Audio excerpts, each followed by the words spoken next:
L'histoire, ce qui m'intéresse dans le type de récit historique que je développe en bande dessinée, c'est quand j'arrive à trouver dans la petite histoire, dans des petits exemples souvent passés sous les radars de la grande histoire, eh bien des faits dans lesquels je peux trouver énormément d'enjeux universels et de société en dépliant ce petit fait historique. Et c'est ce que j'avais déjà fait dans une bande dessinée précédente qui est Le singe de Hartlepool, et j'ai eu l'impression que c'était un petit peu le même mécanisme ici, dans cette histoire de l'école pour jeunes filles noires de Prudence Crandall. Et surtout, ce qui m'intéresse particulièrement, c'est quand ce que je trouve là-dedans résonne aujourd'hui. 21e siècle, j'ai eu l'impression que dans l'histoire de l'école pour jeunes filles noires de Prudence Crandall, il y avait énormément d'éléments qui nous permettaient, à nous, lecteurs du 21e siècle, de réfléchir à la façon dont on accueille le changement dans la société. Et en particulier parce que, à cette époque, la société blanche et conservatrice qui est confrontée à une nouveauté sociétale, qu'elle doit réfléchir à toute vitesse, eh bien, elle en est empêchée parce qu'elle est encore sous le trauma d'un acte violent, d'un acte qu'aujourd'hui on qualifierait de terroriste, qui est une insurrection d'esclaves qui a eu lieu l'année d'avant et qui a frappé l'imaginaire blanc de l'époque. Et la particularité, c'est que l'homme Nat Turner, donc l'esclave noir qui a mené cette rébellion, savait lire et écrire, et donc tout naturellement la société blanche de cette époque en déduit que voilà ce qui se passe quand on laisse les noirs accéder à des niveaux d'abstraction intellectuelle qui les dépassent.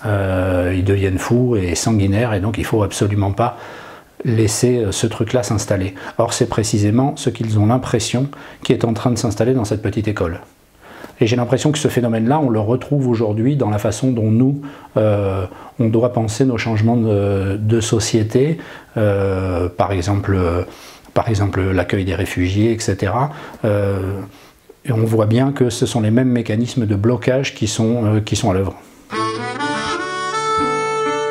École.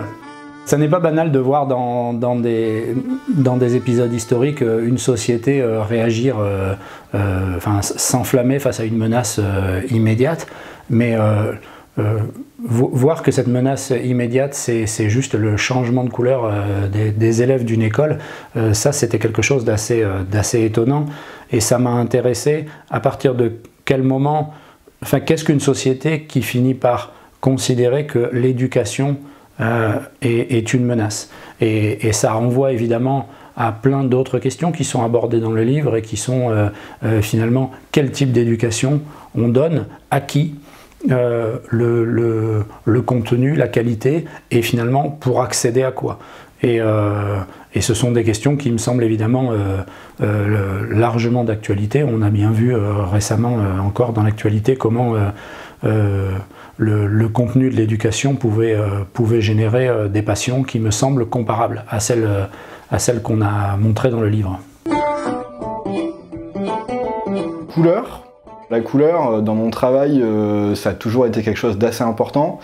J'ai toujours aimé jouer des ambiances colorées et j'ai toujours aimé utiliser des couleurs de façon subjective, non réaliste. Et là, pour cette BD, évidemment, la couleur, ça résonne dans l'histoire, ça résonne par rapport à beaucoup de choses. D'autant que, d'un point de vue purement plastique, évidemment, personne n'est complètement blanc ou complètement noir, ça n'existe pas, on est tous dans des nuances de marron, de beige, et pour autant la couleur de peau, en tant que construction sociale, ça existe, c'est une réalité, et ça existe d'autant plus à ce moment-là. Donc il y a eu pas mal d'interrogations par rapport à ça, comment représenter les blancs, comment représenter les noirs. Moi, mon choix, ça a été que les blancs ont aussi une couleur. Par exemple, quand ils vont s'énerver, ils vont être très roses, voire dans le rouge, et en même temps, ils vont parler de personnes de couleur quand ils vont parler des noirs. Quand les jeunes filles noires discutent entre elles, et notamment de leur couleur de peau, cette couleur de peau va varier, même si c'est pas quelque chose de réaliste. Voilà, ça sert l'histoire. Et c'est vrai que tout ce travail sur la couleur ajoute aussi une douceur, je pense, au récit, qui tranche un petit peu avec le propos, la dureté, mais qui d'après nous était intéressante aussi pour servir l'histoire. Sororité. La première fois que j'ai entendu parler de cette histoire par Wilfried, et sûrement lui aussi, la première fois qu'il a fait des recherches, je présume, c'était d'abord l'histoire de Prudence Crandall, donc l'institutrice blanche.